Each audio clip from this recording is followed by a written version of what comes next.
This video is about simple linear regression. This is the second video in our playlist on regression analysis. If you like, you can find the content of this video in our book, Statistics Made Easy. So let's start. What is a simple linear regression? Simple linear regression is a method to understand the relationship between two variables. You can infer or predict a variable based on another variable. For example, you can predict the annual salary of a person based on the years of work experience. So a simple linear regression can help us understand how salary changes with an increase in years of experience. The variable we want to infer or predict is called the dependent variable. The variable we use for prediction is called independent variable. Let's look at an example. Imagine we want to predict house prices. The dependent variable, the one we want to predict, is, of course, the price of the house. The independent variable, the one we use to make the prediction, could be the size of the house in square feet. Of course, you can also use more than one independent variable. For example, the construction year or features like whether the house has a swimming pool, the number of bathrooms, and the house size. But in this case, it would be a multiple linear regression because you have more than one independent variable. More on that in my video about multiple linear regression. Okay, but how do we calculate a simple linear regression? First of all, we need data. So we collect information from 10 houses, including their size in square feet and the price they were sold for. Now we can use this data to calculate our regression model. Here, y is the dependent variable house price and x is the independent variable house size. And we want to use our data to determine the coefficient b and a. But how do we do that? Let's visualize our data using a scatter plot.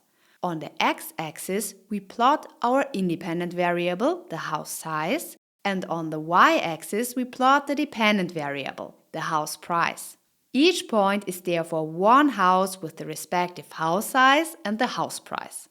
Okay, now we want to summarize all this data using a simple linear regression. To do this, we draw a straight line through the points on the scatter plot. But the line we draw isn't just any random line. It's the line that tries to minimize the error or the distance between the actual data points and the line itself. If we add up the length of all the red lines, we get the total error. Our goal is to find the regression line that minimizes this error. But how do we actually calculate this line? This is where the equation of the linear regression comes into play. In the equation, b is the slope of the line. The slope shows how much the house price changes if the house size increases by 1 square foot. A is the y-intercept, telling us where the line crosses the y-axis. So if we have a house with a size of 0, the model will predict a house price of A. Of course, predicting the price of a house with 0 size doesn't make sense. However, every model is a simplification of the real world, and in the case of simple linear regression, our model is defined by a regression line with a specific slope b and an intercept a. Let's look at this example. In that case, our intercept is 100, so we enter 100 for a. But how do we read the slope? For this, we take a 1-unit step in the independent variable. For example, if we move from 1 to 2, then we observe how much the dependent variable changes with this 1-unit increase. In this case, if the independent variable increases by 1 unit, the dependent variable increases by 50 units. So our b is 50. Okay, but how do we calculate b and a? There are two ways to do this. We can calculate them by hand or using statistical software like DATAtab. Let's look at this example. How can we calculate b and a by hand? To calculate the slope b, we use this formula. R is the correlation coefficient between x and y, So in our case, the correlation between house size and house price. We get a correlation coefficient of 0.92. As y is the standard deviation of the dependent variable house price, and as x is the standard deviation of the independent variable, so house size, so in this case our b is 108.35. Here's a quick side note for anyone who wants to follow along and recalculate the example. There are two slightly different formulas for standard deviation. One divides by n and the other by n minus 1. Without diving into the details now, almost all statistical software uses the formula with n minus 1 to calculate the standard deviation. However, for calculating the regression coefficient b, we use the formula that divides by n. If you like a more detailed explanation of the standard deviation, feel free to check out my video on that topic. Alright, once we've calculated b, we can find the intercept a using this formula. Here y bar represents the mean of the house prices, b is the slope we just calculated, and x bar is the mean of the house sizes. Substituting these values, the intercept a comes out to be 60,919.44. So based on this data, we have now calculated the coefficient b and a. If we insert the numbers for b and a, we get this equation. If we enter 0 for x, the house size, we get 60,919.44, which is our intercept. If we increase the house size by 1 square foot each time, we get a house price that is $108.35 higher each time. Okay, before we start with the last important topic, the assumptions for a simple linear regression, let's check the results with DATAtab. If you like, you can load this sample dataset, the link is in the video description. We want to calculate a regression, so we click on Regression. Here we can now select our dependent variable house price and the independent variable house size. Now let's look at the results. We will focus on this table, which shows the key information we need. If you're curious about the other tables, you can click on AI interpretation for the corresponding table or check out our video on multiple linear regression, where we explain these details in depth. Okay, in this table we can see the calculated regression coefficients. For the constant, we called it intercept and house size. The values match exactly with the ones we calculated by hand, the intercept and the slope. In the results table for a linear regression, you'll also see the p-value. What does the p-value tell us? The p-value helps determine whether the relationship between the independent variable and the dependent variable is statistically significant.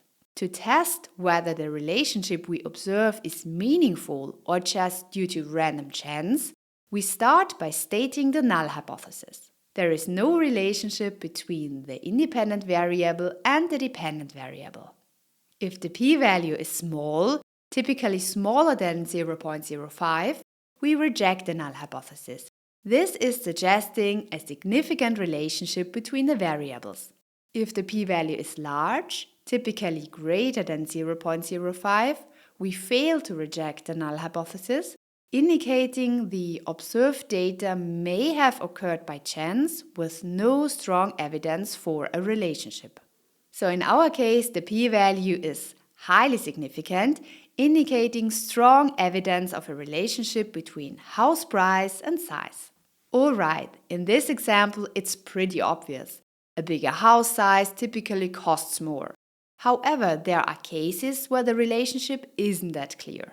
And what about the assumptions? Here are the key assumptions. Number 1, linear relationship. In linear regression, a straight line is drawn through the data. This straight line should represent all points as good as possible.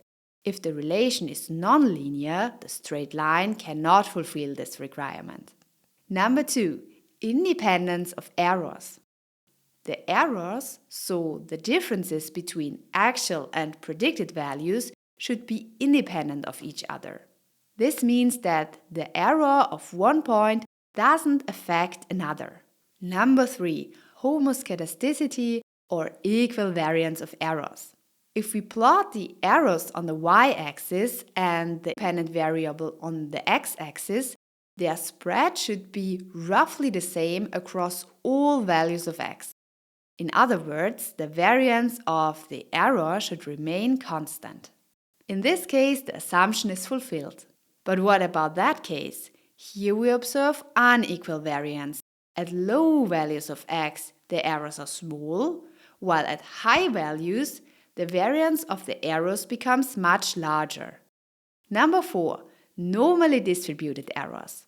The errors should be normally distributed. The normality of the error can be tested both analytically and graphically. However, be cautious with analytical tests. For small samples, they often indicate normality, and with large samples, they quickly become significant.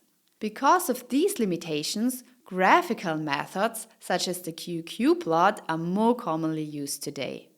If you use DATAtab, you just need to click here to check the assumptions. So let's just go through how the assumptions are checked in practice. To check for a linear relationship, you can use a scatter plot. Plot the independent variable against the dependent variable. If the points form a clear straight line pattern, a linear relationship exists. If not, the relationship is likely nonlinear. In our case, we observe a clear linear relationship.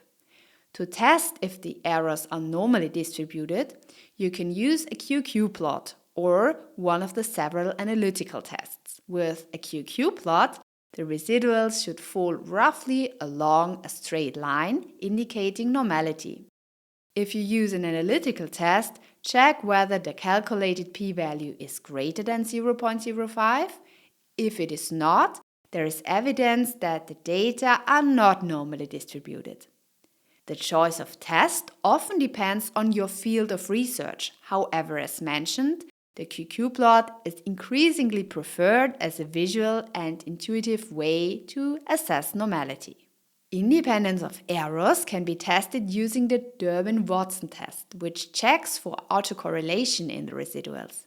If the calculated p-value is greater than 0.05, it indicates that there is no significant autocorrelation in the residuals and the independence assumption is likely satisfied. Homoscedasticity can be checked using a residual plot, where the predicted values are plotted on the x-axis and the residuals or errors on the y-axis. The residuals should show a consistent spread across the plot. A funnel shape indicates heteroscedasticity, meaning the variance is not constant. In our case, the plot looks acceptable, though not perfect. If these assumptions are violated, the regression results might not be reliable or meaningful, and the predictions could be inaccurate. So always check these assumptions before drawing conclusions from a regression model. Okay, now we have a good understanding of what regression analysis is, we know what a simple linear regression is, and in the next video we'll dive into multiple linear regression. Thanks for watching and see you there in just a moment.